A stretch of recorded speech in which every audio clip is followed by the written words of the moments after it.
Welcome back to the Enlightened Misfits podcast. I am your host, Lauren, and in today's episode, I have Alison. She is an archetypal website designer. Welcome, Alison. I'm so happy to have you here with us today. Thank you. Amazing to be here. Yay.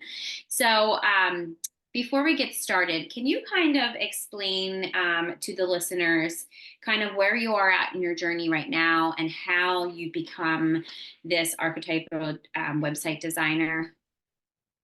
Sure. So I am from New Zealand. So I'm from the Southern Hemisphere. I was born in New Zealand and I'm living in Australia at the moment. So my background or my cultural background is one of the First Nations people in New Zealand. And from this kind of background that I have, we, in a way, our family, I've got a very large family, by the way, there's lots of my mum and dad's side. We were kind of intrinsically brought up with this, I mean, some people may say magical life, some like charmed life, but like knowing that there is an innate kind of intelligence with everyone and everything, including animals, plants, trees, and so forth like that. When I was little, I used to see fairies and things like that and used to play with them when I was little. I was around animals quite a lot. I actually grew up by myself almost because there's such a big age difference between myself and my older siblings. And so because of that, I spent a lot of time alone. And so I wandered a lot when I was a little kid. I was pretty resourceful when I was a little kid. We grew up on a massive farm, and I would just wander around all the time. And so we were very intimately connected with nature. And then I kind of grew up and, we forget sometimes about the magic of our childhood and, did things and worked in hospitality and moved overseas a couple of times. And then when I went back home, when my cousin passed away, she was the same age as we were, a little bit younger. She was about 25. It was kind of one of those life reset moments where you're like, what are you going to do? thing. And I stumbled across, at that stage, a flower essences from New Zealand. And so I started taking them and I never really thought anything. And then I moved to Melbourne. And a couple of years later from that, I actually stumbled across a website. It pretty much just opened in front of me. And it was the first light flower essences of New Zealand, but it was in a medicine woman capacity. So it was a program. And one of those things where it's like the thunderbolt kind of comes and it's like, you have to do this. And that's when I started studying with what was it called? The Medicine Woman School of Shamanic and Esoteric Studies, based in New Zealand. And I'm on I think it's about my 8th year now of working with the essences. So they are considered, let me see. So shamanism as like an indigenous practice was essentially somewhere where you would undergo rites of passage. You would generally go out in nature. You may go on vision quests and so forth like that. You'd just be, left out to your own devices, maybe for 3, 4, 5 days, fend for yourself kind of thing. See what happens out in the world. You may or may not take hallucinogenic medicine, plant medicine, and so forth like that to induce this kind of alternate consciousness or states of consciousness in which to pierce through to the spirit world. I mean, a shaman or a shamaness or a medicine woman essentially is someone who is a spirit walker. So they walk in between worlds. And the worlds are the upper world, the middle world, which is kind of our waking reality, and the lower world, which is like the subconscious. And so you're basically a mediator between those places and spaces and come into contact with lots of different really interesting things. I have seen a lot of really interesting different things when I've been walking in these different worlds. And the teacher plants that I was using in New Zealand, they are essentially called whakahirahira plants, which are like warrior plants of the plant kingdom. And so they kind of know their stuff. And I've worked with, I'm up to about the 86th one, I think, at the moment. And what we generally do is there is a teacher plant, and that teacher plant teaches you a specific rite of passage. And we work with them in a lunar cycle. So there's like an introduction phase where you're working together, getting to know each other. There's the second phase, which is like from the first quarter, and you're working with them to kind of figure out like, what intelligence do you have to offer me? What kind of wisdom and guidance? And then the third part, which is around the full moon, is when you undertake a rite of passage. So essentially it's a point in time where there is a ego death that occurs, or some type of death, or I wouldn't say suffering, but there's something that you must let go in order to receive. And then the last component of it is essentially transpersonal in nature. So you're sending all of the energy out into the world, and then you close with like a ceremony, and then the new cycle starts again with another teacher plant. So there's a lot of different, I guess, skill acquisition or skills that I've acquired through those programs and working with those teacher plants.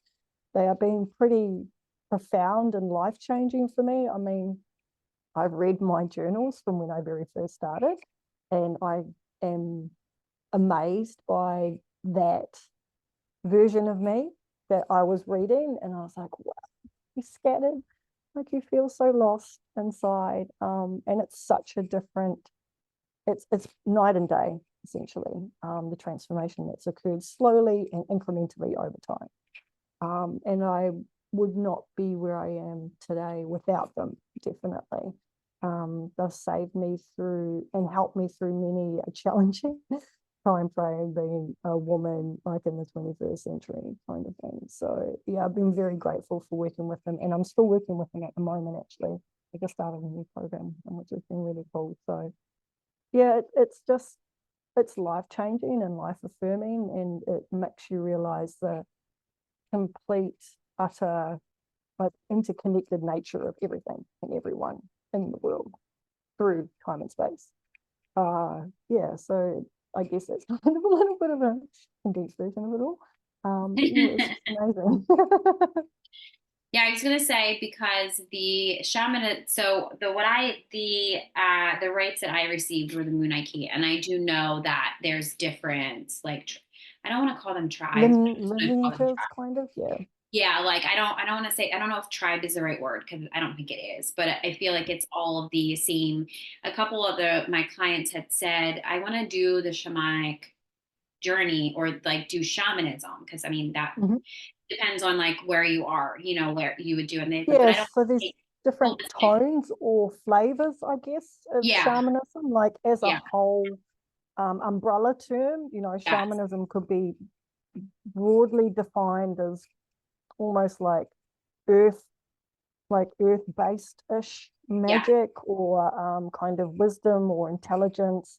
yeah, But essentially it's a spirit walker. So it's somebody that walks between worlds, right, and is very adept and capable, and can do that without harm to themselves and the other creatures that are in those worlds, so to right. speak. So Yeah, there's a symbiotic kind of harmonious but also respectful relationship that gets created over time. yeah. I always call myself now, not that I've always been that person that connects with nature, but now I have more awareness. I have like I feel like Snow White. All of the animals come to me now. Oh, I Like the know monkeys the come bird to me. life is Like amazing. I feel like I feel like since I've been placed with the rights of since I guess it's been since May. It was very easy for me personally. I did do it with one of my friends, but it was Mhm. very easy for me to get into that state, be able to connect with like just different, but I feel like I feel like I had more practice than the other girl because she gets the downloads, she can see the visions and all that stuff. But I feel like ever since I was a baby, I Mm. could talk to animals. I Oh could, yeah. like I could do all of that stuff. And now it's just more, I feel like my abilities are more like all my psychic abilities are very heightened. Like even somebody puts on social media, like, you should smell this. It's like, oh, I can smell what it smells like. It's just like those type of like, I'm like, sometimes you're like, I didn't want that psychic ability, like to smell things, but it's actually kept me safe during times that I needed. Like if I was blocking off, the visions, I was blocking off Mhm. the hearing, I was blocking off all this stuff. And it was like the only sense that, spirit could be like, can you please listen? You're not safe right now, So yeah, I love that, how you explain that, because I feel like when people hear about shamanism, they're like, oh, that's just like witchcraft. And I'm like, well, I mean, I'm not saying it. Yeah, I mean, witchcraft is kind of, and this is, I think, also the challenging aspect that we have in the 21st century Yeah, is there is a lot of talk. There's a lot of talk about these spiritual concepts, these philosophies, the Yeah. ways of being, but there's not much understanding about what the definition of it and what it actually really means when you talk about it. Right. And so I think even like if you talk about Wiccan, like, people may define Wiccan something different, witchcraft something different. Sorcery is very different from magic. Yeah. And so there's this thing where we talk about a lot of things, but I think something that's really important when we talk about these things is actually to have a working definition of what we mean about it, because then Right. that helps to other people, to either articulate, is this what we're kind of talking about, or is it something different? Are we coming at it from a different perspective and find some common ground and understanding? From what I can understand about like the research on shamanism, or that word shaman essentially is from kind of like the northern Arctic Circle region around like Russia, and a lot of the indigenous cultural groupings of Russia and stuff like that. And that's where it's kind of come from, and it's come down through that language and through that history and understanding. And then obviously we've got the different, I guess, indigenous flavors and contexts to it, which is almost like different languages of shamanism. Like you've got different understanding. For example, the branch of shamanism that I worked with and underwent the rites of passage with is working entirely with teacher plants. So it's not actually a person or a man or a woman, it's actually the teachers in nature, and that's who I worked with. Whereas if you're talking about potentially some of the other locations like Southeast Asia, is that they will use like psychotropics or hallucinogenics in order to induce that state. And that was very much part of I wouldn't say the old ways, but some of the ways in which people walked through that path was actually to undergo things like ayahuasca and peyote and stuff like that to actually induce that state. Whereas now within the 21st century, like we can actually undertake that without having to go through that kind of experience, and it's somewhat safer. Yes. Yeah, it's just it's fascinating, super fascinating.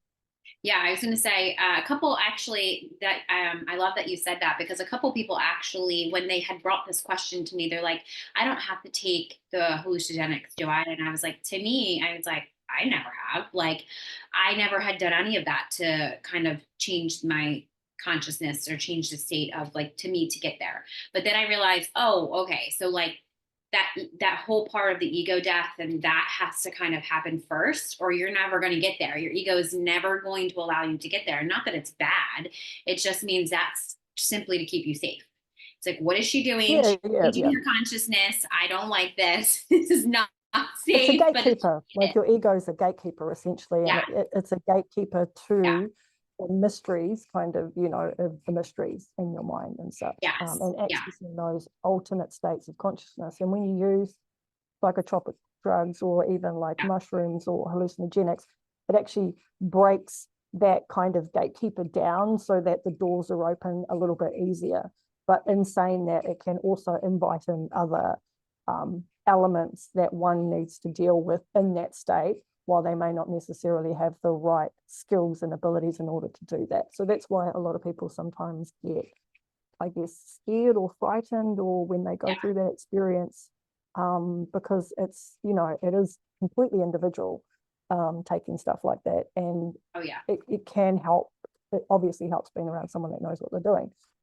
But that's not necessary anymore in the new kind of like, the new paradigm, the new age, the Aquarian age. That was part of the Piscean age of working with shamanism and working with psychotropic plants and stuff like that. Like that was the old way or the old cycle. It's the new cycle now, so it's slightly different. Yeah. When I always felt like, and I feel like I've always done some type of energy work. So I always tell people that if you're not working with somebody that knows energy or knows how to feel it in their body, or you're going to be inviting some things in that you might not necessarily even know, and you'll know after, because you'll get very sick. But and I said, for me, if you were to work with me, like, I'm very aware of all of that stuff. So and I told her, you don't need to take that if you want to. I always tell people, you can do whatever you want to do. Like, you want to Yeah, take mushrooms and do totally. it that way, you do it that way. If you want Yeah. to smoke marijuana to get to yourself that way, then you do that. You know what I mean? Like, you do whatever you want to do. Me, I don't do any of that. So I Mm, already have a huge history of using like alcohol yeah. as, depressant. I don't need to add or be I don't need to be codependent on any type of substance. I'm perfectly fine with learning those lessons previously. Yeah, yeah, I totally understand that because yeah, we come from a line of like alcohol within our family and stuff like that, and Or drug it's use or something like that. Yeah. yeah, yeah, and it's just it's one of those things like you have enough on your plate as a as a human in the world, kind of dealing with stuff that's going on in your everyday life, let Yeah. alone adding on that extra layer of potential danger. Like, let's be honest about it. Yeah. Where you don't necessarily have to go through that in order to get the same experience. So it's just a choice. Like, you can choose to do it, obviously. Right. But make that choice Experience it and informed. see how it Yes, makes you yes, feel. Yeah. Yeah. I always tell people to experience it, see how it makes you feel. There's people that do mushrooms or there's do other, psychedelics or whatever that don't do it for that a spiritual experience, but yeah, that's what they decide. And that, it kind of makes me feel like when I hear people do that, I'm like, oh God, they know what they're doing. This is not just for fun purposes. They're going to have they're putting themselves into a spiritual awakening that they did not, they, I guess, didn't ask for. yeah. And I mean, you think about some of the testing and stuff like that they were doing with even like Agent Orange and like methamphetamine and things like that, Yeah. with the armed forces and things, and like some of the stuff that happened to them was horrific. Yeah. That accentuated the PTSD that they were experiencing when they came back home, and that sense of disconnection. Yeah. Because in a lot of ways, when I'm kind of going through that altered states of consciousness, there is a certain element where you need to feel obviously safe within your body and grounded within your body, and safe that your body is going to be okay where you leave it, kind of thing, and then be able to go to where you need to go and Yeah. not get lost on the way and be able to come back home. And that takes skill and practice. And for me, just adding on that other layer of like hallucinogenics just wasn't going to cut it, because then what if something happened and there's this element of although life, you can't control life, but there's this extra, I guess, element to it that I was just like, that's just something that I can't do anymore. Like, it's just not worth it. Yeah. It can take you places where you're not necessarily ready to deal with. That's also the other thing as well. Well, that I was going to say, I'm glad that you said that because I tried to do, I think it was mushroom chocolates or something like that. I Oh, did it wow. a little bit, yeah, like something like a little piece of it. And it took the edge off of things, but I never Yep. really took a whole square or something like that. Or it helped like with anxiety, or this was when I first started journeying like a couple of years ago. And then I realized I could probably do this on my own. Because how about if I don't want to see, how about if I see things and then I don't have the tools to, like, I just want Yeah. it to naturally, organically happen? Because how about if I didn't have the tools to deal with what I see? Then what does Yep. that Yep. do to my actual current 3D reality? So it's like now I just kind of like, I just decided to do all of the journey and all the meditation and all of that just on my own. And I feel like that has helped so much because I feel like when people tell me their stories about when they took this trip or they took Yeah. whatever, and I'm just like, so what do you do with the information when you come back? Like, what are you doing with this? And they're like, I don't really know. And I'm like, what, like, I'm like confused. I'm like, what? That's not the reason why you do that. I'm like, okay. So they just have it. They just don't understand. And I'm like, oh my God, if I had seen what I've seen now, current day, a couple of years ago, I would be like coming back with anxiety, probably more PTSD, Yeah. Yeah. like I didn't really know how to transmute that energy and evolve it to actually heal it. You know what I mean? Totally, totally. And I think that's the challenge with using, not your own technology that you have, like your Right. amazing kind of spiritual technology that you have, not being able to use it and having that extra dimension that you might not necessarily be able to explain. Like, you're going out there doing stuff that is pretty far-fetched to like anyone else in the world. Like, Right. do you really want to add on that extra layer of the unknown to Right. it? Yeah. And then, because I'm analytical, so, you know, like I come back, I do the thing, I'll be like, okay, so X, Y, Z, blah, blah, blah, and it's like connect it all together and find the symbolism and all this kind of stuff. And like Yeah. that thing there would just be the unknown that I just couldn't quite figure out. And so that's one of the reasons why I don't do it. But also I'm just like, I don't really need to see that. Like, I don't, I just don't. Yeah. Yeah. I can say that my dreams, me personally, lately have been, which I know, like I never really was a huge dreamer. I astro travel a lot, but I noticed lately that I've been astro traveling more and dreaming more, just because I wanted more clarity on like just different things, or like different, like if I take a Oh journey, yeah. I wanted more clarity. And I never really felt like I could get that for myself. I always had to go to another psychic or go to somebody else and be like, can you explain this dream or whatever? But now I can just do it on my own. And then it's funny, people come to me, actually, it's not funny, but it's interesting because they'll be like, I had this dream. And they just randomly tell me this. And they said, it's this. And then intuitively, I already know. I'm like, oh, do you want me to help you decode the dream, or you want me to help you connect it? And they're like, yeah, that's why I'm asking. And I'm like, oh, you're asking me. Oh, okay. Like, it's just like how it happens. And I'm like, oh, okay. Like, I didn't realize that I actually could help people uncode their own dreams too, because usually it's something like, my last recent dream was about, me being eaten and attacked by a shark. It was like Mhm. the Jaws, like the movie Jaws. It Oh was yeah. that shark, but I survived. And then I only my third toe on each one of my foot was missing. So of course, Oh me when I wow. was looking up, it was very, very clear. And I was like, oh, I have to figure out what this means. And intuitively, I already knew it was about vulnerability, solar plexus. And it was about where I am in my journey right now. But it's like, if people didn't know, had the knowledge to be like, I need to figure out what that dream was, it might frighten them. It might feel like, Yeah, for oh, I'm sure, for sure. sharks, right? Me, I'm like, I got to figure out what that meant, Yeah, and it no, was, I think yeah, that's exactly what it is. Like if you look at, I think even like the evolution of kind of language, like even with the human species and stuff like that, like I mean, the first language was sound, but the second language was like symbol, and it's symbolic in nature. Like it's yeah, not the literal kind of figurative thing that we have now. It is very much like a parable. So like you see something like, for example, you might see a red car.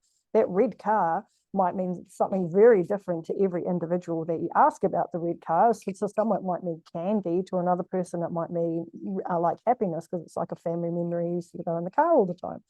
And so yeah, that's the thing about dreams and decoding, or even just visions and stuff like that. Like it's not as literal as it seems. It's all symbolic, because that's actually the language that the brain and vision and intuition speak in. Um, and that's I think probably one of the most amazing things in walking this path for me anyhow, is like you say, like for me a lot of my life was like out looking in, like who can help me to figure this out, who can I turn to help me with this. Whereas now it's kind of the other way around, where I'm like, okay, so there's something that's going on in my life, how can I be resourced with what I have now to figure out what's going out. So it's like a journey of empowerment in a way, in sovereignty, because you're relying on your own resources, and everyone has it. Like everyone's intuitive, everyone has this skill. It's just a muscle that needs to be built up over time, right, and everyone has the capacity to use it. And that's the same thing with symbolic sight. Like once we discover what these symbols are for ourselves, we basically build up this like lexicon of symbols, and then we can see things and we're like, okay, and then all of a sudden it puts together a story, and we can figure out what our dream means to us. And a lot of the times, which is really interesting, like, there'll be the spanner in the works, and it just means nothing. It's just when you're basically had way too much stress going on during the day, and you just need to like data dump it all when you're sleeping at night. yeah, And to know the difference between those kind of dreams as well. So it's amazing. Like it's a work in progress skill, yeah, kind of walking this path, but it's a really empowering path. And I think after time, what generally happens is they call it walking, it's walking the middle path. And so it's like a razor thin kind of pathway, like a sword, and you're basically walking down, you know, the edge of a sword. And because generally what happens is over time, you know, you develop this kind of certain sense of like gnosis and internal power and empowerment, that certain things that you would not tolerate before become very, very intolerable. And so after a while, that's what's called walking the middle path or the razor's path. It's like your tolerance to the certain types of bullshit that you used to tolerate before just don't exist anymore. And so you kind of walk this middle path when, you know, you just stay in your own lane kind of thing, and you know, you're doing your own thing. And you're not bothered about, you know, the externalities of the world, because the world and the collective is really magnetic and it wants to pull you back into the drama. And so individuation is a really important thing, but it's something that you have to keep continuing to do, because the collective is really magnetic and it really wants to draw you back into its kind of reality. And so that's, I think, the fascinating thing about it as well, is that it's a constant evolution, and it's a constant change and growing with it, and kind of becoming masterful and refining your skills, and, you know, figuring out where the bullshit lies within your own kind of field, and then kind of eradicating it, and creating harmony and justice and integrity and stuff. So, you know, I don't know about like any of your viewers or even anyone else, but like my role models growing up, they weren't necessarily the best role models in how to live a life of integrity, how to live a life of authenticity, you know, speaking your voice and saying what is on your heart and having feelings and being okay with them. So it's something that in a sense, we've all had to like unlearn and relearn. And I guess that's probably the challenge of, you know, the 21st century, is still having kindness and compassion for yourself while you're going through that, and unlearning it actively, and, you know, relearning how to essentially be kind of a whole, you know, a whole person, and expressing all of who you are and not being afraid of doing that. It's a fascinating journey. I was gonna say, yeah, most of the listeners that are listening or even watching, they kind of live the same. I want to say they resonate with the same idea, just because depending on wherever if they just started in their journey or they've been in their journey for, you know, years. But I do, you know, one of the things I just because I was curious of why people were attracted to me, like when I, you know, to ask them, like, what do you see in me that like maybe I didn't see in myself? Like that's pretty much what I was like Oh asking, yeah. you know? And they said that you live in integrity and you're very authentic. And I was like, oh, okay. So then I was thinking and asking myself, like, how did I do it so I can help other people do it? You know, because the 6'2" and human design, 6'2" profile of me is like that teacher. So it's like, how can I, you know, because people ask me, how can I do what you do? And I'm like, Yeah. well, you won't do exactly what I do, but you'll do something that's aligned with you. So we got to figure it out. Obviously, it starts with, you know, when I'm either astrology or their human design chart, right? So, you know, it's interesting to see that I've done hundreds and hundreds and hundreds of human design charts. And actually, at the end of the day, when people are like, I want to have a soul driven business, or I want to be an inspiring entrepreneur, or whatever it is, like I want to start doing something that's aligned with my soul. At the end of the day, I always say, like, all of us do something very similar. We're helping people, you know, helping people with, maybe like if you're an entrepreneur, you're helping somebody with their emotional blocks, or it's a money block. Like that's the only two, I feel like that's the only two things. And then you're helping like shift the energy, right? Yeah. Or, you know, you don't need to be a healer if you want to do this. And that's kind of what I want to segue into, how you became an archetypal web designer. Like, how did that come up with all of the things that you do, and how do you kind of integrate the shamanism into like how you help entrepreneurs? Yeah, sure. So it's been, I guess, I think one of the things that I probably want to preface out there to anyone that's like looking at being an entrepreneur, or, you know, starting an entrepreneur, or is on their journey, is that being an entrepreneur is one of the most challenging spiritual kind of rites of passage that anyone will ever undertake, because what is designed to do in some ways is to really look at the patterns that you have around money, around worth, and around value. And those are really important things in the internal life, but they're also in some ways very distorted out in the collective. And so one of these journeys that I've kind of discovered when I was going through this is that there is a lot of challenge around money, value, and worth, because of the upbringing that I have and the certain kind of experiences that I've had, and then being able to charge what is reasonable out in the marketplace. And so those can be really challenging because you have to dig underneath all of these patterns and behaviors that you have, these kind of mindsets that you have. And it's really challenging doing that as an entrepreneur trying to run a business, trying to make money, and also uncovering all of this kind of like, that's underneath the surface.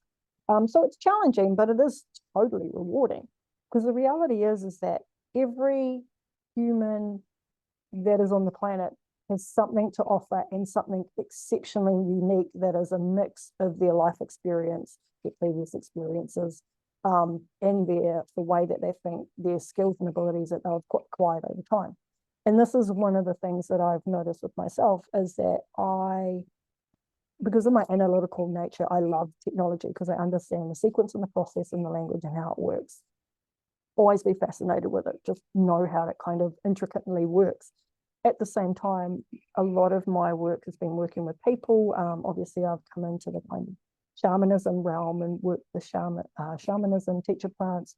Also, kind of like Reiki. There's a lot of different modalities and stuff that I've taught and been taught. And it's fascinating how synergistically it came together, and literally like thunderbolt. Where it was just like, why haven't I merge these things, which is like technology and kind of like the energetic realm, because I've been studying the Hermetic laws as well. And so I was like, how could I do that? And I was like, okay, and because I think quite unusually sometimes, I was like, well, energy is everything apparently. And I'm an experimenter. So I was like, well, they all say that energy is everything, because I'm also quite, and sometimes very like critical. Energy is everything. Okay, well, if energy is everything, then that means, what is the internet? And so it got me down this pathway. It's like, what is the internet? As a consciousness, what is it expressing out in the world? And I was like, well, look at it. Like, honestly, it's masculine in its nature. It's got to be, because essentially that was the genesis of it, came out of a university. And it was basically essentially just like a sharing mechanism between people, and then it just like blew up. And I was like, okay, so it's a masculine kind of consciousness, and it's a consciousness that is everywhere in the world, and its energetic nature is basically a web that covers the world. Okay, well, to me, it seems a little bit out of balance. It's like, well, if that's the case, then what I need to do if I'm going to be involved in that world, I kind of chose something which was essentially a website design, because I've been fascinated with it for ages and I taught myself how to do it. I was like, what if I combine those two things together? The energy and intuition and website design or technology. What if I fuse those things together? And I was like, okay, well, how can I do it? And this is kind of like me thinking that, I'm a human and this is happening. But the reality is it's all up here in source. And, I'm just basically the vehicle. And so essentially that is how archetypal website design was born, via me and spirit saying that because of the overtly masculine nature of the internet, it needs to be harmonized by the opposite, which is the feminine. And so I was like, okay, well, how do I do that? Because I'm like, well, so very practical. I'm like, that's nice to know, but how do I do it? Okay, well, what you need to do is you need to go and get the cards that you have over here, and then you need to start channeling these feminine archetypes into all of the work that you do when you're working on somebody's website. And when it's ready to go, then it'll be basically unleashed out into the world, and it'll start to move out through the internet and start to harmonize the internet. It's like, oh, that makes a lot of sense. And that's why I do website design in the way that I do. I essentially, now, some of your listeners probably know, I'll talk about it in a couple of different ways. So, there's a couple of different layers of understanding to it. But essentially, I'm channeling. And so I'm channeling this feminine archetype, whoever that may be, that comes up. And I'm also, in a way, the channel, the conduit for the archetype, but also for the person that I'm working with and also their business. So there's kind of a couple of different consciousnesses that are coming through. And I'm channeling that into the design and into the kind of layering up of how I work with a website. And then once it's launched, it releases out into the world. And so that's how I came across archetypal website design, because that's basically what I do. For other people, you know, a way to look at it would be to create a feminine energetic signature that encompasses, you know, those three qualities, which is generally I work with women. So, you know, it's the woman entrepreneur or the founder, there's the feminine archetype, and then there's the business consciousness as well, because our business, in a sense, or, you know, the entrepreneurial way that we're going about things, that's a vehicle. So it's a vehicle, and it has its own kind of like dream and vision that's kind of attached to it, and we are helping each other to co-create that reality. And so, yeah, that's kind of synergistically how I came about it. And it's interesting, and I think it's probably because I've worked with intuition. I can generally look at a website and can see the architecture behind it, which I don't know, it's probably just a really geeky thing that I do, but it's energy, like, you know, it's a scaffolding of energy and stuff, and I can tell, like, generally, if something has been created with intention, because intention is everything.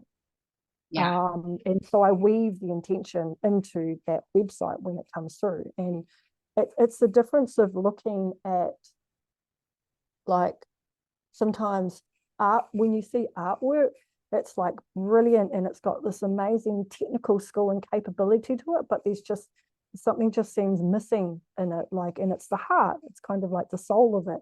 Whereas you'll look at something, you know, maybe that an elephant kind of like undertook and drew, and you'll be like, oh my God, that's like beautiful. It's just like there's such a soul that's encaptured in it. That's kind of intention. It's a difference between those two energetic variabilities, I suppose.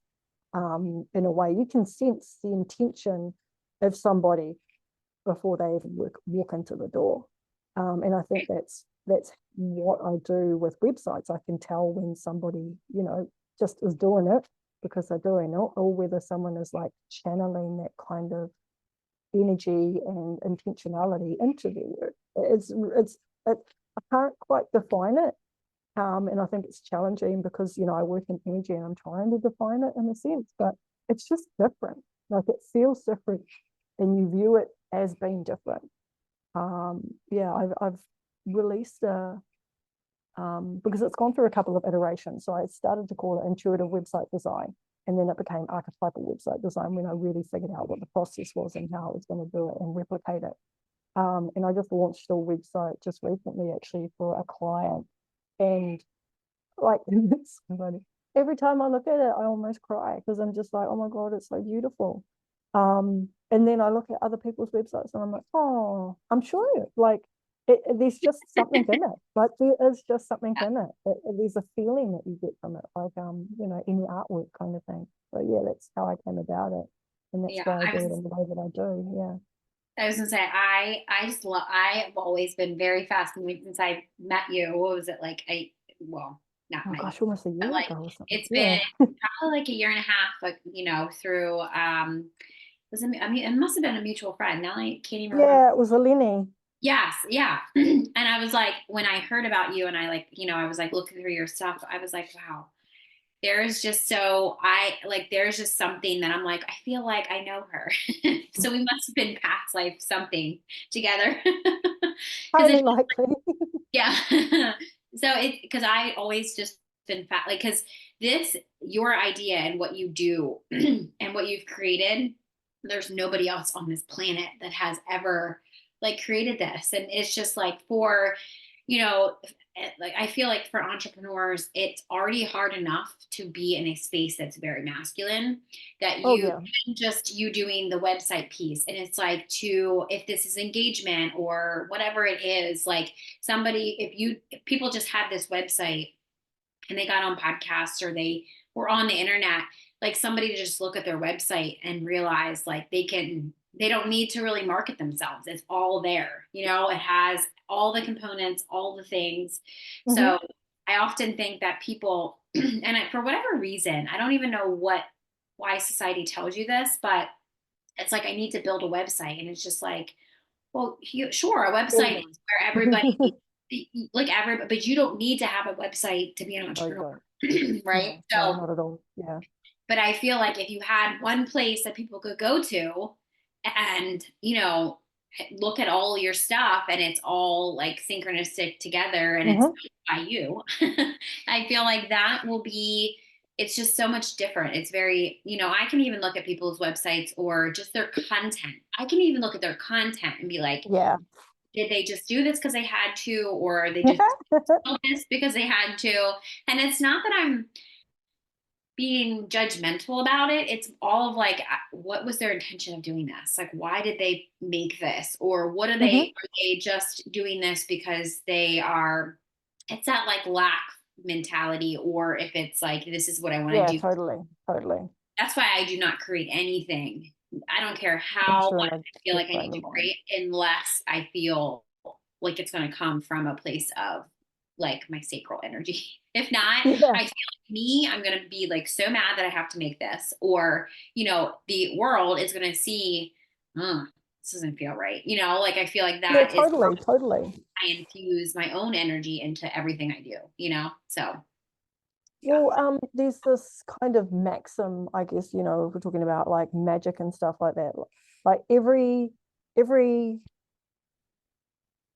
magical act is intentional, or every intentional act is magical. Yeah. You can kind of say it both ways. Like that is really because in essence, when we're talking about energy and we're talking about kind of like sending energy out, and how you can tell when you walk into the room, who's in a good mood and who is not, because you can essentially feel it before you walk in. That's Right. intention in a way.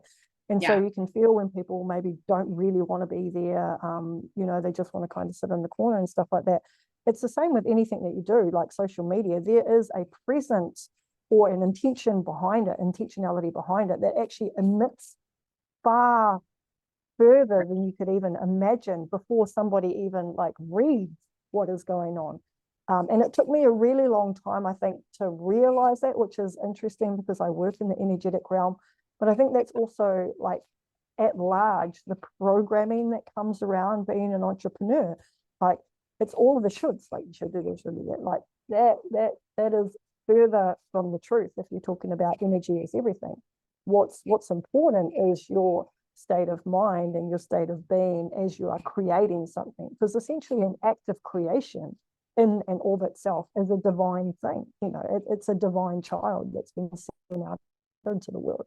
And that in itself is brilliant, and it doesn't need anything to kind of fuss it up, kind of thing. Like you just send it out into the world.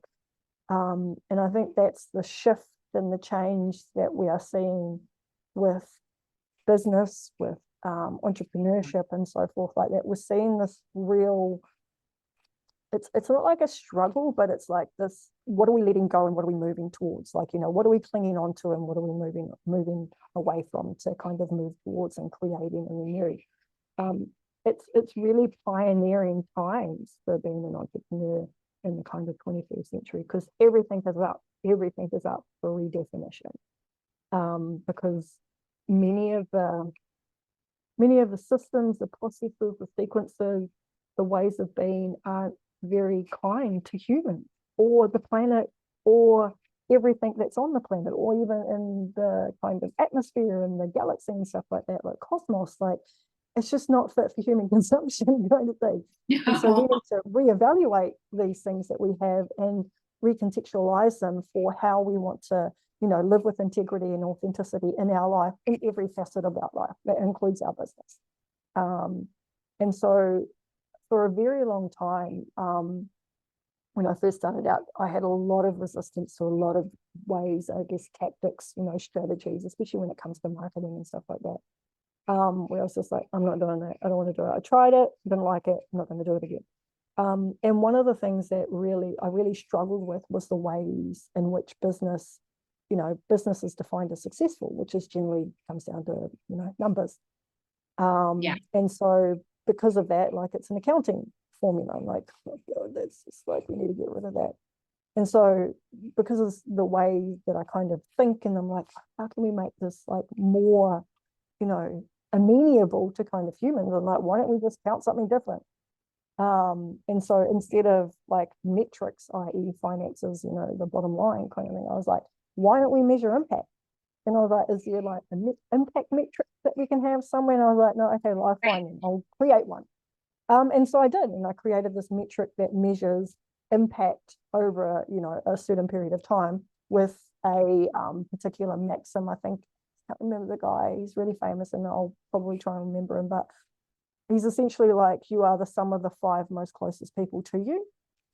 I think he's a life coach or something that's based in America, and he came up with this really interesting quote. And I was like, okay, well, what if I use that? So like there's this, you know, there's a client that I work with, which is one, and then there's 5 people around them, and their change and transformation affects them. It ripples out to them, ripples out to 5 people. And then there's another layer that happens, which is another 5 people. And so it worked out to be a ratio of 1 to 25. So for every one person that there is a, you know, change or transformation, it generally ripples out to 25 other people. And that's only 2 layers out. Like if you actually think of it exponentially out into the world, like that's how one individual's change of consciousness can ripple out and affect the whole entire like universe. It's through that particular framework. And I was like, oh, that's actually really interesting. And so that's kind of something that I use in my business, is measuring impact as opposed to, you know, measuring kind of bottom line. There's just different ways of doing things, and you know, success is another really interesting word that I think everyone as an entrepreneur needs to define for themselves on their own individual terms, because collectively it's not a very nice definition. It's a how much money. Yeah, I've actually, like, in the lens of human design, like my signature would be success, but it's like Oh I yeah, had to define success, what it meant for me, because yeah. success was not making $1 million. Success Mhm. was not having $1 million in my bank account. The success, like what success means for me, is how much have I impacted others, like, or how much have I helped Yes. others, also help myself, because if I'm helping others, Mhm. I'm also helping myself, you know, because like I always say, you know, my biggest when I feel successful is how I like help other people, you know. Yeah, totally. Because there's a reciprocity that occurs in that Right. relationship. Yeah. Yeah. So when people look at it from like that lens, or like that way, and like that like perspective, I feel like you will help way more for you'll make way more like money if you look at it from that way, versus like, because if energy is just money, that ends. You know what I mean? Like Yeah, people don't end. You know, like that yeah. you can help 25 people, and they can all pay you $5,000 each. But if you Hmm. look at like, you know, $5 million or $1 million, like that ends. Like that eventually you got to spend that money. You know what I mean? So I always like help people like look, because I know, you know, when they see the dollar amount on like, oh, I want $1 million, but it's just like, Yeah. are you going to chase after that money versus helping people? Because in the meantime, you have to sell things, like, and that's another thing too. And I have like help people understand is, if you don't like to sell things, then you'll never make money, because you have to sell things. Like when you go on Amazon or you go on different websites, they're selling things to you. It's just a way of their Totally. marketing, their messaging. Yeah. So I always tell, and even me, I had to get really good at my messaging, really good at my marketing, because that's Yes. what sells. It's not whatever. The transformation is what selling. And it's like, in the online space, I've been taught to just point out people's symptoms, or point out people's The like pain points. Yeah. anxiety, or say, I do this, this, and this. It's just like, you know, I believe, and the same thing with like my own mentor that has helped me through this like transformation. Nobody cares. Nobody cares what you do. They just want to know what you could do for them. Like that Yes. transformation, and you have to be very clear about it. And that's been transition, like that's been a whole transformation for myself, because my brain was wired completely different. because I've been, Yeah. I've been in network marketing. I've been in like I've been in that industry and networking since I was like 18. And it was all about, it was never taught to me what is the transformation that you can put out. It's like Yeah. you have to be able to trigger something in them so they can be like, I want to listen to what she has to say. She's talking to me. You know what I mean? So yeah. Yeah, yeah, it's that How that, the sales psychology that kind of comes around it, yeah. which is I think that's probably, yeah, that's one of the things that I'm really grateful for, like being an entrepreneur, is looking, is being curious. I think that's probably a really interesting thing, is being Yeah. curious and knowing where these patterns of behavior come from. Like Yeah. sales psychology, that was basically born out of terrible, out of the tobacco industry. Oh, really? Um, because what essentially what it was is back in the, I think it was the 1920s or the 1950s, I can't remember where it was, but like smoking was considered a masculine thing. It's a masculine activity. Women didn't do it. Women didn't smoke. It was very rare for women to smoke. Yeah. The Yeah. tobacco industry was just like, dude, we're missing out on like 50% of the population. We need to figure something out so that we can get the rest of the world involved in this thing. And Yeah. so that's essentially, sales psychology was born out of that, was born out of the, in some ways, like the manipulation or the psychology around women being, having access to this and not seeing it as a masculine derived activity. Yeah. It's like, it's brilliant in the way that they conducted it. I think it happened in New York during a parade or something like that. There was a woman that was smoking it and she looked amazing. I've seen the photos and stuff of it. And they were talking about, how it's just like feminism and she's fighting back and all this stuff. And it was the languaging and the messaging around it. And then that kind of wore this, kind of marketing, as we see. I think people sometimes call it bro marketing or persuasion marketing, Yeah. kind of thing. So yeah, it's when you look at the genesis of certain things, it gives you a lot more understanding about how it's, created and been evolved over time and how people use it now. It's really, really helpful, especially in the entrepreneurial space when you look at things like money, because money, business in and of itself, it's essentially a need and a want, and a transaction occurs in the middle. Right. Um, Yeah. and I love and it. I so love that you say that.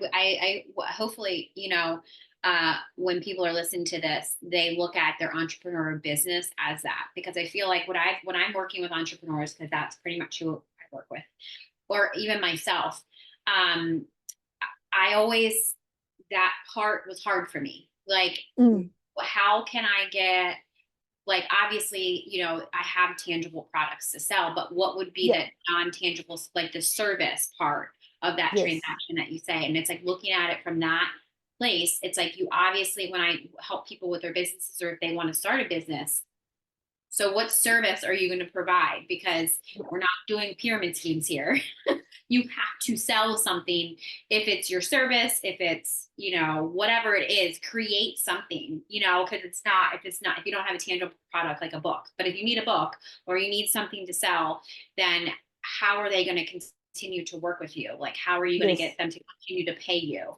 And it's like, in a perspective of like not trying to take their money. You obviously have yeah, to create value, and they need to see the value in what if you're saying your program or you created a program is $1,500, or if that feels safe, because other people ask me too about, well, how do I price my programs? I'm like, I personally tried market research. I've tried to look at other things. I was like, but don't do that. Because I've noticed when I tried to do that, I would compare myself, and then it would be yes, like, is yeah, that worthy? As if that's not worthy, is it, all that stuff. So it's like, I've learned you can do that to see what everybody else is, but as long as you have a boundary with yourself to make sure that you're going to charge whatever feels, good yeah, for you. And don't try. And I always tell people too, like, my own mentor reminded me, stop doing market research because you know your worth, and then yeah, charge a little bit more, because that's mm, going to be that uncomfortable feeling of,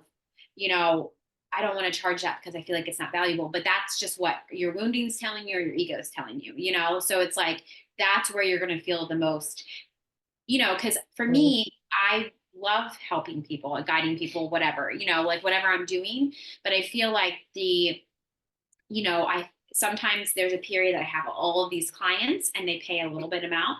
And then I have 5 clients and they pay me what I actually want to get paid. And I'm now in that Hmm. space of like, I'm not going to leave from that space because that's where I feel my energy is worth the most. And then Yeah, I can do other things that I want to do. And I'm not serving so many people because that will shift too, like through a different cycle yeah, or it does. thing that shifts. And then I feel like now that I've been on this cycle of doing that, I feel like I can serve, I can show up on my podcast. I can show up in my daughter's life. I can show up Hmm. in my own healing, and I can show up in my, in my relationships, like with family or friends. And I'm not draining my energy with my business. It's working for me versus before it would work against me constantly. Yeah, yeah. And Yeah. that's one of those kind of, I guess, cyclical journeys that you go through as an entrepreneur. Yeah. You kind of like you have this big, amazing vision, like at the start, I'm going to change the world kind of vibe. Yeah. And then all of a sudden it's like, oh my God, like I can hardly like change my mindset, like let alone change the world. Like, how am I going to do this? And you Yeah. go through a lot of different, I guess, growing pains as an entrepreneur, because Yeah. essentially you're growing your own kind of like integrity and authenticity. You're growing your own voice. You're growing what you'll tolerate, what you won't tolerate. Yeah. What your uniqueness is in the world. Like the reality is I was really funny with like niching and stuff. I was like, I don't want to do the niche. And then it was like, well, technically my body of work, which is kind of what I call all of the things that I do, like my body of work, like there is no one else that has the life experience that I have. There is no one else that talks the way that I do. There is no one else that does XYZ the way I do. Like I am the niche, I am the one. And what I need to do in some senses, you come to this kind of, and it's like a confidence in your own abilities. And Yeah. from that confidence, your kind of strength in your internal, I guess, gnosis and wisdom and understanding, and in some senses, like audacity grows from that, because you're like, yeah, I know who I am, and Yeah. I'm okay for it to be out there in the world. And that's when things start to snowball. Like when you go through those initial growing pains, they're like really full on. But once you start to kind of grow in confidence in your own abilities and the fact that you're actually an amazing human being out in the world, like, we're all going through this thing called life together. Right. And we're all changing and growing and evolving. But at the same time, we're all unique in the perspective of the world. And I think that is the thing that, I would endeavor people to kind of harness. Like, there is no one like you, and there will never be anyone like you. I mean, you Right. know that from working with astrology, with natal charts. Like, there is Yeah. no one else like you. Yeah. Um, and it's just how can we in some senses get out of our own way and allow for that kind of, that conduit, that channel, that kind of access to source, creativity, intuition, however you kind of want to talk it, like how can we allow that to flow through us? And that in some senses and is intentionality, it's divinity. People connect on lots of different levels when they talk to people. You can connect on an egoic level, which is very superficial. You can connect on a soul level, or you can connect on a spirit level. Like there's lots of different layers of communication. And I think when you come at an entrepreneurial journey, you kind of like, yeah, I'm kind of I'm confident in my ability to deliver what I need to do, and I know what my message and my story is. People feel that, like no matter where you go, and when you talk about it, Right. because a lot of the times I used to have challenge, like be challenged articulating kind of like the benefits, of my work, and I'm just like, I'm just going to talk about what I do. Yeah. I think that kind of Yeah. says it. I definitely can Yeah. resonate. I definitely can. I feel like there's people listening to this that could resonate with that too. And I definitely can, especially being, newer to entrepreneurship, like, somebody that's been in it, nobody in my family was an entrepreneur.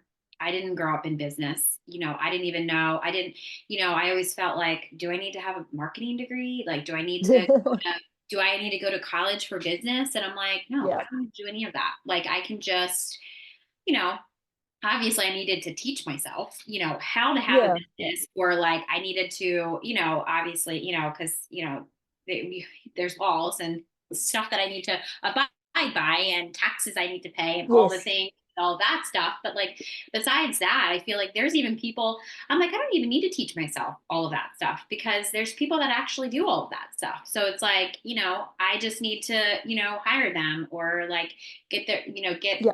their information or like have a conversation with them. And I do also like that too, because I feel like entrepreneurs I feel like I had to know everything. And I didn't. Like I just kind of used my Yeah, yeah. intuition to guide me through. I have to say, like through, I guess it's been, I guess 4 years now. I kind of realized from the start of my journey till like right now, this past year was probably the biggest year that I've had, like in Hmm. income wise, because I had to, now knowing who I serve, and my own coach had told me that I need to niche down because I was now, because it's like you need to know who you're speaking to. And now that I've been actual clearer, I can help anybody really, but Yeah, who I've helped this last 4 years have been people wanting to start a business or they're already entrepreneurs. So obviously that nice. is the people that I'm speaking to. And I feel like when I make content or I'm speaking, it's very clear about who, I'm speaking to versus Hmm. when somebody's reading a piece of content or somebody wants to be on the podcast, somebody that is not an entrepreneur, or maybe they're in their healing journey and they want to be an entrepreneur or whatever, we're going to have a very different conversation. It's like, Totally. I feel like the mission about my podcast has always been to give people a safe space to talk about who they are or speak about, what they do, because I feel like Hmm. there's not a lot of safe spaces for that. I do like that. I do It's know that. true. And I guess when I first started the podcast, Spirit had said you need to have podcasts. And I was like, I don't even know what I'm going to talk. Like, who wants to just listen to me talk? Like, but then I realized, oh, it's not just me. It's to give somebody else, like give other people a space to talk about, Totally. who they are and what they do and how they can help. Because I feel like that type of community like is like the best community, because it could be whoever, like around the world, Yeah, and if it's just like that one person that needs help with, at the end of the day, you could help with many things, right? But it's like the main thing is like if somebody's listening to this and like, I need somebody to help me with a website. I want like my website to be, because I really truly believe there's plenty of people, there's tons of people in this world that really think that like a website, and it could change their whole demeanor of their like business, because I hmm, always, people say that to me all the time, well, I have to create a website, and I'm like, but why don't you start creating this first and then create the website, and then yeah, all come together, right? Because I'm like, you don't need to totally. do it. There's people in this world. And I always think of you when people say that to me. I'm Yeah, like, I actually have somebody I can connect you with, but start here first. Like, that's how I am. I'm always at the finish line or the middle, and I haven't started. It's always like I'm always out here, I yeah, gotta and I think, go and yeah, start. that's a huge business misnomer that you need a Yeah, website. That's yeah, actually extremely untrue in this day and age. What you actually need is a product to sell. That's what you need. right, In a right. way to message it to people, i.e., some platform that you can talk to somebody on, and a way to take money. That's all you need to do to have a Yes, business. You don't need a website, people. Like I've actually said that to a few people. I'm like, okay, so kind of, what are you looking for? Oh, I just want to. No, this is not going to help. This is busy work. You're actually distracting yourself from the real task at hand, which is figuring out what you want to create, what you want to sell, who you're going to talk to, and how you're going to take money from somebody. In order for the transaction to kind of go through. Like that's what you need to have a business. You don't need a website. That comes further on down the track. Because the other thing as well is like a lot of people don't understand websites take a lot of work to maintain. Like it's yeah, not a one and done thing. You have to constantly update and, work on them and edit them and stuff like that. Like, so that's also something that I don't think people know as well. Like it takes constant maintenance and updating. yeah, Um, and that's after, for example, when I first started my journey like 5 years ago, and I taught myself how to design websites. I put up my first website. Oh my God. I'm on to my seventh now. Like, and that's because I know how to do it. But like, imagine if that was somebody that I handed over a website and they reiterated their kind of entrepreneurial journey and their messaging 7 times. That would just be like painful. yes. I would So say that like find out, kind of, give yourself a bit of experimentation, because generally what happens is as individuals, we go broad and then we start to refine. yeah, And that's experimentation. Experimentation is broad. Find out what you like, find out what you don't like. You know, you kind of come together, and then you find the sweet spot in your life and in your entrepreneurial journey. You know, what you're known for, what you love to do, what brings you passion, and also what is something that somebody is going to, create a transaction for you to, create an investment. Also monetary kind of reciprocity that goes with it. Like that's more important than a website. It's more important than a course platform if you're not going to be running courses. Like I had a mentor, and she was just like, I don't even understand like the things this day. Like I just had a PDF sent to somebody with a link, and that was how they paid me. I'm like, there you go. Like it can be really simple when you want it to be. It's just there's a lot of complexity in the business world that's unnecessary. Yes. Yeah. I was going to say the pain that you speak about a website. I guess it's been 2 years ago that I have I have my domain, my actual website, Yeah. but I just attach it to my memberships, or if it's like a landing page that I have. And I Yeah. didn't realize the terminology of a landing page is the same thing as a website. So it's like I learned different things and people have taught me different things. And I realized, I thought that in order to sell my book, I was told, or I thought I obviously heard it completely wrong, that I needed to have a website. So then I invested money into like a design brand, Mm-hmm. and she made a website for me. And of course, like I, trusted her guidance. And then she did my website. It was all pretty and all the things. And then when I would ask her different stuff, it was like she was like gatekeeping stuff. And I was like, oh God, I don't Oh think this yeah, was that's the not right cool. Yeah. way. I didn't think this was the right way to do it. Like, of course, I had my book, I had, my offers, but I never really had the first part of it. It's like if somebody would have just told me, I need a product, I need a way for people to pay me, and I need some type of whatever to, like I needed my platform, which I have my social media. So, Yeah. and that's all I need. It could be however however it was. I didn't need this whole website. And it was like, I would spend hours trying to figure out this website, or, when Yeah. she gave Yeah. me back end stuff, which I have the experience of. Like, if I had to build a website for somebody, I could do it. Do I Yeah. want to? Absolutely not. No. You could never, I couldn't even tell you a price that it would even make me want to sit and build one, but it's like, I have that experience when people say I need this or not. I'm like, no, you don't. You have a product, right? If you don't have a product, you need some type of, You need to go find one. some Yeah. type of like place for people to buy it, or some type of like membership platform that they could buy your courses on, Yeah. and then how they can pay you or whatever. I was like, because I was like, do not spend that.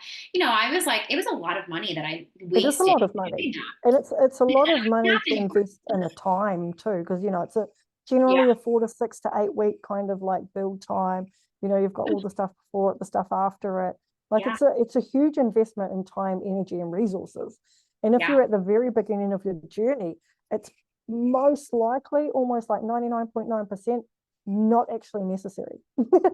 No. You just need to figure out in some ways, and I mean it sounds really like really simple when I say it out loud, but it's not. You need Right. to find out who you are and what you have to offer to the world. Right. And that's challenging because on some levels you need to go through that kind of entrepreneurial like death in a way, like the death Right. of what society thinks Yeah. is an entrepreneur is, and Yeah. find out what it means for you to be an entrepreneur. Because there's lots of different kinds of entrepreneurs, and there's lots of different ways that we all do business. But simplicity, pull it down to simplicity. You need a product, you need some way to talk to people, and you need some way to take their money. And that could be any variety of different ways, but simplicity, it's the best way. And 3 is always easy because it's like easy to remember. Yes. That's what Yeah. you need. Like, keep it simple because there's enough going on in everyone's life without complicating it.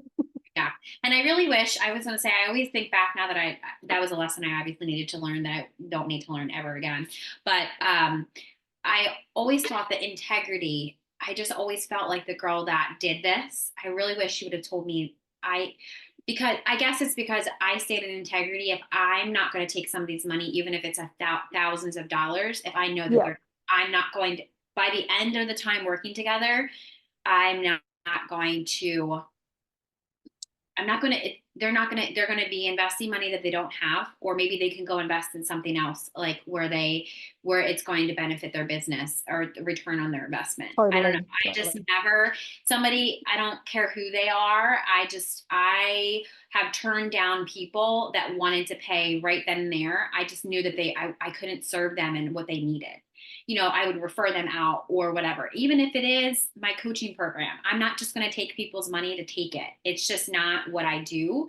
And I just feel like I've learned that lesson probably from her, because I realized she was a Interesting. newer entrepreneur and I feel like she thought that she could help me, but there was different red flags that I should have completely just, the universe was showing me, stop. You need to stop. Regardless if you sign Mm, this contract, you need to stop. And it was like, it wasn't adding up, and things just weren't, just working things out. just Yeah. weren't amicable and things just weren't aligning, that I should have just pulled away. You know what I mean? But I didn't, because I felt like this contract binded me into, you Yeah. know, all of that stuff. And I just feel like, yeah, I even contracts keep us, in that, like in the Yeah. It's energy kind of exchange, like all that. accountability almost. Yeah. Right. But at the same time, if somebody came to me and said, I can't do this anymore, I don't have the funds, some dramatic Yeah. like experience happened, blah, blah, blah, blah, blah. Okay, fine. That's fine. Yeah, totally. And Happen. Yeah. that's interesting you bring that up, because in some relationships, if we're just talking about relationships, let alone business relationships, when there's transactions occurring of money, like there can be this power differential, or this kind of, if you're talking about it for your example, this integrity differential, where Yeah. because I act and behave in a certain manner, there is almost this expectation that the other person will act and behave according to those same standards. It's not Right. necessarily true. It's not necessarily true in the wider world, let alone in the business world. Yes. And I think that's a lesson that I learned as well too, to be honest with you. And I'll give kind of an example. So I was very beginning of my kind of entrepreneurial journey when I was building a website for somebody, because I came across intuitive website design and I was building it for her, and she got sick, like really sick. And I was just like, look, what I'll do is I'll put it on hold. Like, I understand that you're going through like some really intense, like kind of personal stuff at the moment.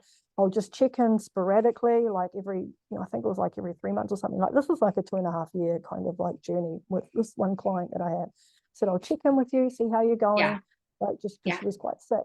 And I said, and when you're able to, and when you're ready, come to me and we'll just make it happen. Yeah. If not, then I'm happy to do whatever we need to do to kind of make this like equitable, you know.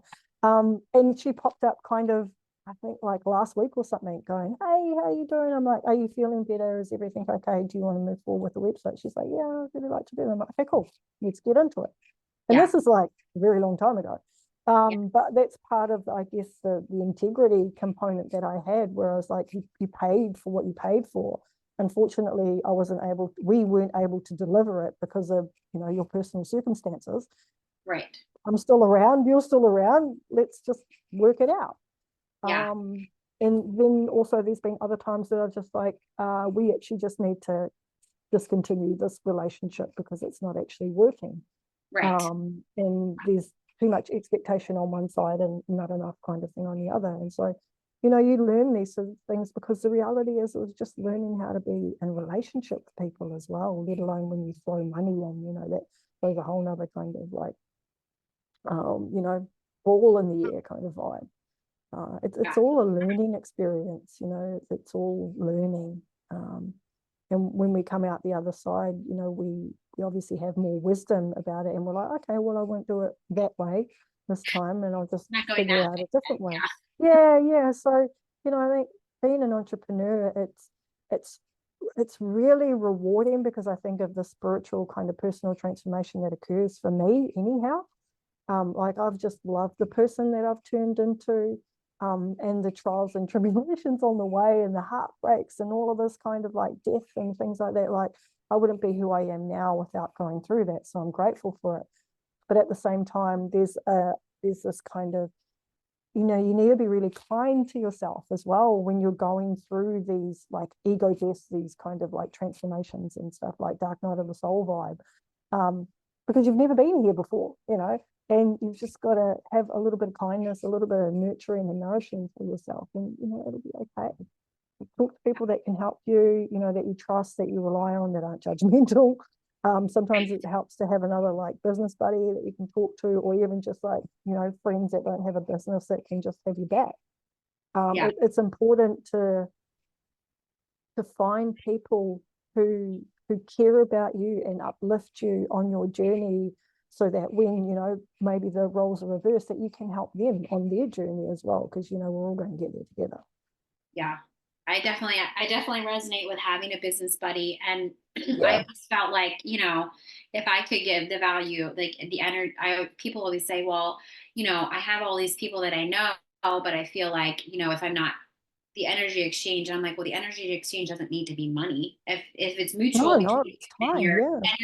Yeah. yeah, like I'm, you know, I have a friend that we meet like weekly right now, Yeah.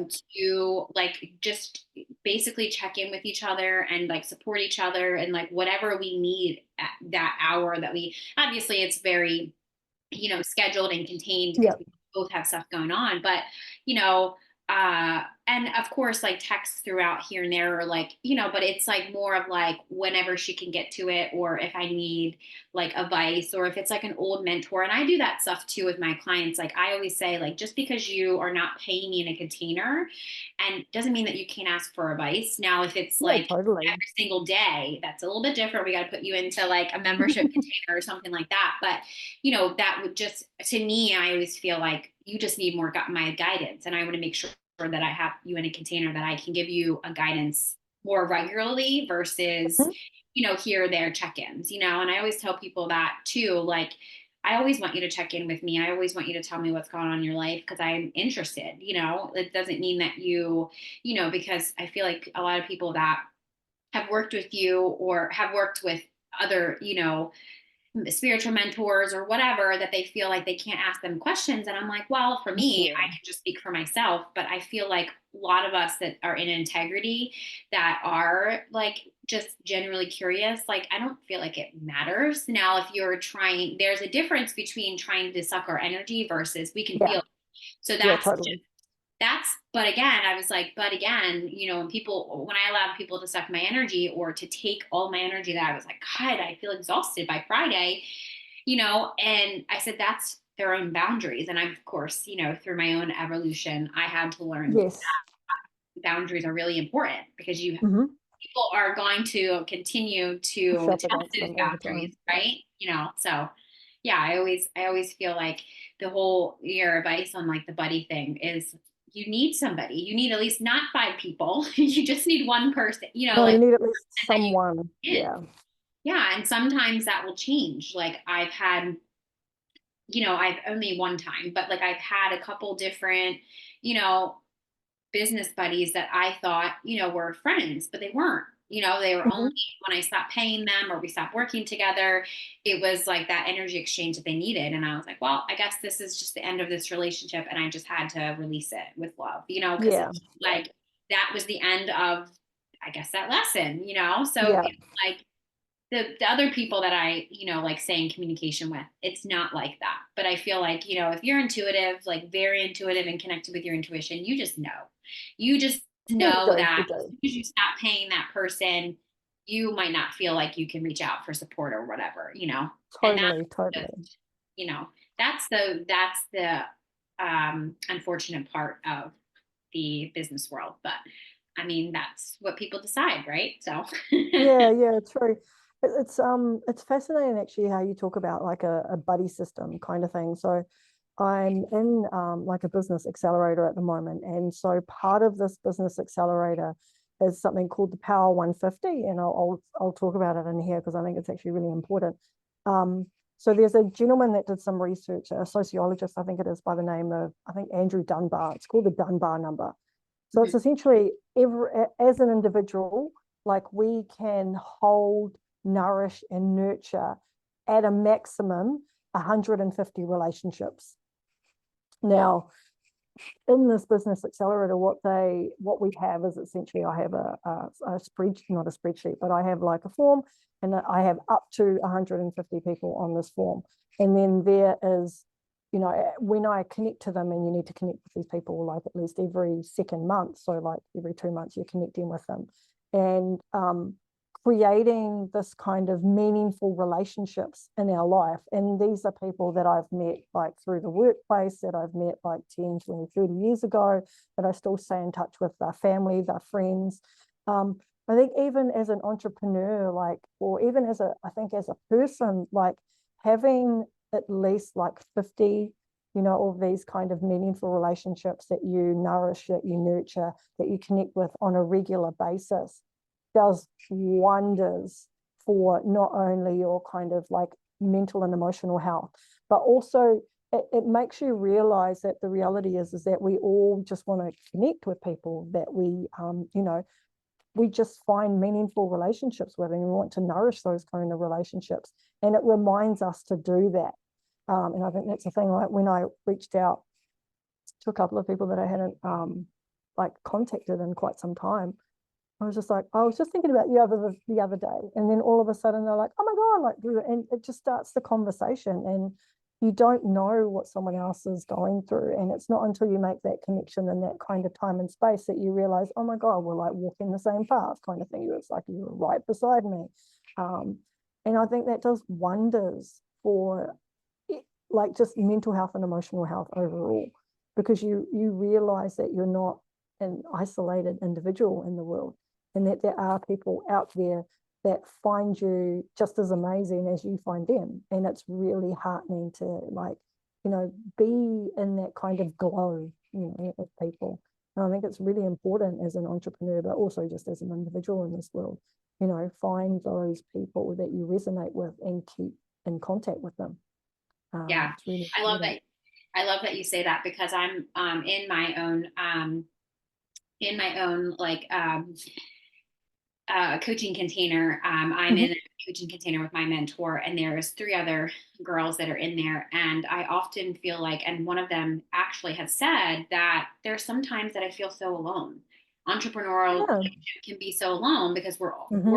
we're doing it on our own, right? Obviously, like, you know, she has clients and stuff like that, and then, you know, we have bi-weekly calls, like group calls, which I really enjoy because I just really enjoy connecting, you know, not too much in like a big group setting, but like one on one, Yeah. or if it's like in our Boxer chats or whatever, because I feel like it's just easier to connect with somebody and you feel seen and heard and all that stuff. But Totally. yeah, definitely really, really important.